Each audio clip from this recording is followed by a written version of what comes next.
प्रकाश sir, जरा एक चीज बता दीजिए, आपने बहुत सारे चुनाव देखे हैं, बहुत सारे इलेक्शंस देखे हैं, संसद के बहुत सारे सत्र देखे हैं प्रकाश कुआरे सर, अगर आवाज पहुंच रही हो आपके पास। जिस तरीके के हालात अभी बने हैं, क्या इसके पहले भी कभी ऐसा हुआ है? हर सारे सवाल विपक्ष से, सारी जिम्मेदारी विपक्ष की। एक और बड़ी जो आश्चर्यजनक चीज है वो ये मैं समझना चाहता हूं कि आखिर क्यों हर बार विपक्ष जिस मुद्दे पर मांग करता है चर्चा की, उसके लिए चर्चा का समय नहीं दिया जाता, जबकि देश को यह दिखाया जाता है, चाहे वो संसदीय कार्य मंत्री हो, चाहे वो लोकसभा स्पीकर हो, चाहे वो राज्यसभा के सभापति लोग रहे, वो ये कहते हैं कि सरकार चर्चा के लिए तैयार है, सरकार चर्चा कराएगी। कब कराएगी ये क्यों नहीं बताते? रिजिजू अभी भी वही बात कह रहे थे, चर्चा कराने को तैयार है, विपक्ष को बुलाया है। पहले क्या कर रहे थे? संसद का सत्र शुरू होने से पहले क्या कर रहे थे? तब आपने विपक्ष को अपने साथ विश्वास में क्यों नहीं लिया कि हाँ भाई ये चीजें हैं, ऐसे ऐसे हैं, ऐसे ऐसे चलेगा, विपक्ष अपनी बात रखता, आप उसको भी शामिल करते और सदन सुचारू रूप से चलता। प्रकाश सर।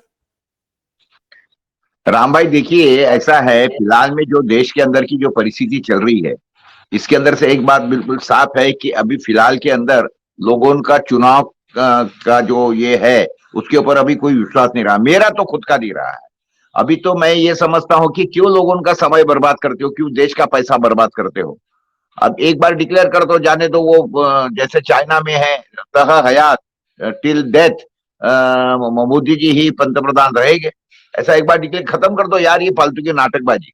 ऐसा है कि हमारे महाराष्ट्र का अभी आपको किस्सा बताता हूँ कि आज हमारे यहाँ पे नगर पंचायत के और नगर निगम के चुनाव होने थे, तो चुनाव चालू है, तो उसका आज चुनाव होना था और कल उसका डिक्लेरेशन था रिजल्ट का। तो उन्होंने आज डिक्लेयर कर दिया कि नहीं नहीं कल नहीं हो गए, अभी 21 तारीख को करेंगे, 21 दिसंबर को करेंगे। क्यों भाई? जो चुनाव कार्यक्रम डिक्लेयर हुआ था वो हिसाब से तो कल ही होना था, 21 तारीख को क्यों कर रहे हो? और उसके बाद में इन्होंने परसों क्या कर दिया कि कुछ जो ये है क्या बोलते उसको, चुनाव क्षेत्र कोई डिस्ट्रिक्ट में से, तो एक करीब करीब एक 8-10 जगह के ऊपर जो कोर्ट का ये जो फैसला आया कि जब तक कि रिजर्वेशन के बारे में फैसला नहीं होता है तब तक के ये, और रिजर्वेशन को आप पालो, और उसके अंदर अगर हमको दिखा कि आपने इसके अंदर रिजर्वेशन जो है उसकी जो लिमिट है वो क्रॉस कर दी वगैरह, तो हम वो जो ये है वो वापिस से हम करेंगे। तो वो हिसाब से इनका ये सारा विषय हुआ है। तो हेलो हेलो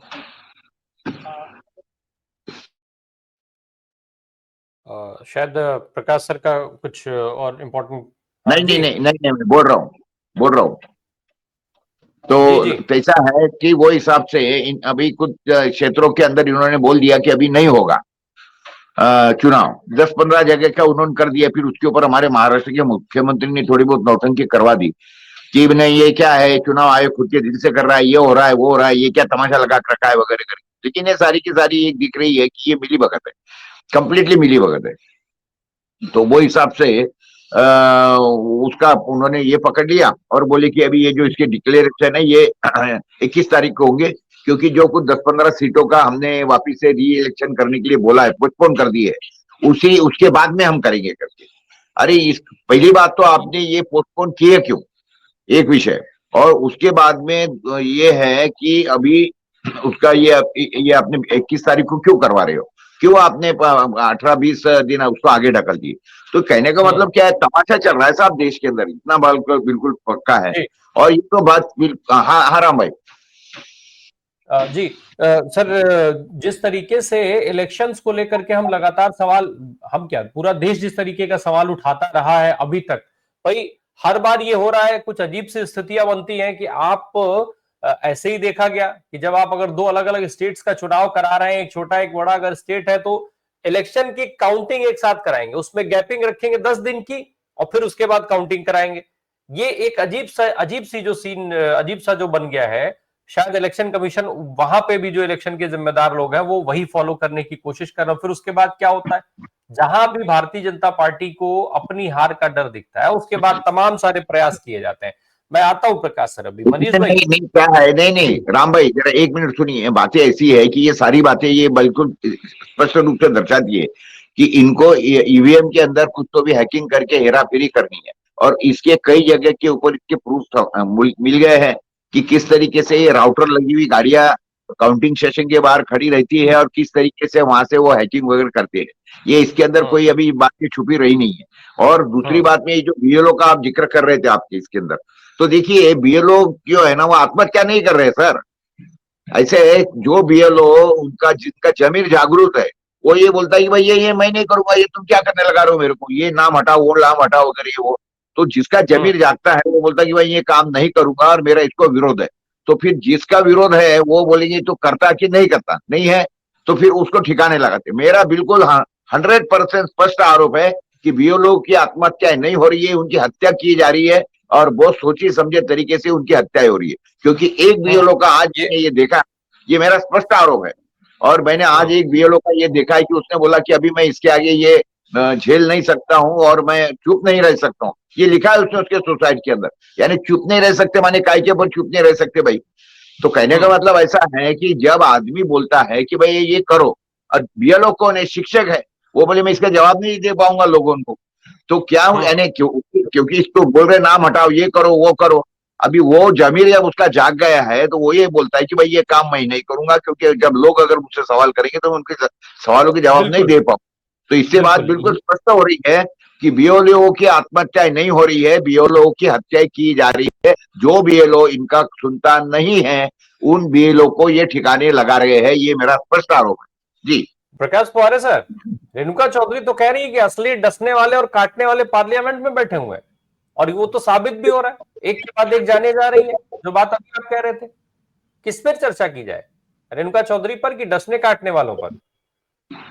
नहीं देखिए राम भाई, अभी कैसा है फिलहाल के अंदर इनके पास में कोई चीजों के जवाब नहीं है और अभी इनके पास में बस एक ही लगा है कि लोगों को उलझा के रखो, उलझा के रखो नॉन इश्यूज के ऊपर। जैसे भाई साहब बता रहे थे, नॉन इश्यूज को इशू बनाओ और ये करते रहो। और उसके बाद में तो अभी आपने देखा है, अभी अचानक से वो धर्म ध्वज आ गया, धर्म ध्वज। और फिर वो 2-3 दिन तो चलते रहा कि मोदी जी वो धर्म ध्वज को लेके ऐसे ऐसे ऐसे ऐसे ऐसे हाथ कर रहे उनके ऐसे ऐसे हाथ थर कर रहे हैं। उसी के ऊपर चर्चाएं चल रही है कि देखिए मोदी जी कितने भावुक हो गए। तो क्या है अभी, और उसके बाद में अभी ये वंदे मातरम वाला, देखो ये साहब कैसा है कि इनको तो असली में देशद्रोही ही ये है। जो देश का जो इतना कीमती समय हमारे देश में इतने इशू है, किसानों के इशू है, बाकी के भी कई इशू है, उसके ऊपर चर्चा नहीं होने देना और ये फालतू के ऊपर नॉन इशूज को इशू बना के इस तरीके से करवाना। और क्या है, इन्होंने भाजपा वालों ने एक सर महामृत्युंजय मंत्र बना के रखा है, महामृत्युंजय मंत्र। वो क्या है इनका महामृत्युंजय मंत्र, मैं आपको सुनाता हूँ, ये आपको भी बड़ा मजा आएगा। इनके मृत्युंजय मंत्र है मुहिमम भापा, मुहिमम भापा। आप बोलेंगे ये क्या नया मंत्र लाया है, मैं आपको समझाता हूँ। मुहिमम भापा का मतलब है मुसलमान, हिंदू, मंदिर, मस्जिद, भारत, पाकिस्तान, मुहिमम भापा। इसके ऊपर इनके बाद में 6वां-7वां शब्द नहीं सर, बस यही 7 शब्दों के अंदर ये मुहिमम भापा, मुहिमम भापा। बस लोगों को इसके अंदर उलझा के रखो और पूरे देश में यही चल रहा। 7वां शब्द सर कृपया राम भाई मुझे भी बता देना, मेरे क्या बोलते हैं अज्ञान के अंदर थोड़ा ज्ञान भर देना। इसके ऊपर कोई शब्द नहीं इनके पास में, यही इनका सब चलते रहता है। और ये फिर वो डिजिटल डेटा किसको देंगे नहीं, उपलब्ध कराएंगे नहीं, जबकि इतनी बातें कर रही है। क्यों डिजिटल डेटा देते नहीं भैया आप कोई भी इलेक्शन का इसका? उसके बाद में ट्रांसपेरेंसी जो पूरी थी पहले थी इस तरीके से, वो पूरी खत्म कर दी है। और देखिए इसके अंदर विपक्ष की भी कुछ गलती है। क्या गलती है मैं समझे बताता हूँ। कैसा है कि जब अब पछताए कहाँ होता जब चिड़िया चुग गई खेत, जैसा जिस समय पे इन्होंने केचुआ की जो सिलेक्शन थी, केचुआ माने कौन, केंद्रीय चुनाव आयुक्त। तो ये केचुआ का जब इन्होंने सिलेक्शन का ये बदल दिया और उसके अंदर इन्होंने चीफ जस्टिस को, सीजेआई को निकाल के उसके जगह पे सत्ता पक्ष के ही एक आदमी को डाल दिया, तो कहने का मतलब 2 वर्सेस 1 ऑटोमेटिक हो गया। तो उसके बाद में इन्होंने जो चुनाव आयुक्त केचुआ को लाया है वो ज्ञानेश कुमार को, और ज्ञानेश कुमार चुनाव आयुक्त तो थोड़ी है सर, वो हिज मास्टर वाइस है, हिज मास्टर वाइस है। जिस तरीके से बातें करता है बेवकूफ की जैसी, क्या हम हमारी महिलाओं का माता बहनों का डेटा हमने सार्वजनिक करना ठीक है? अरे भैया बेडरूम का डेटा दे रहा है तू, वो लाइन में खड़ी है उसका डेटा देना है तेरे को। यानी और सर अभी देखिए पूरा देश में पूरी बातें खत्म हो गई है। जो लोगों को आशा थी आपकी इसी देश में जब खुद तमाम महिला सांसद राज्यसभा चुनाव के समय पर, जब चुनाव के समय पर राष्ट्रपति उपराष्ट्रपति के चुनाव के समय पर सबने वोट किया और उसके बाद सबने अपनी फोटो और वीडियो शेयर की, तब किसी की तब कहीं माता बहनों की इज्जत पे बात नहीं आ रही थी।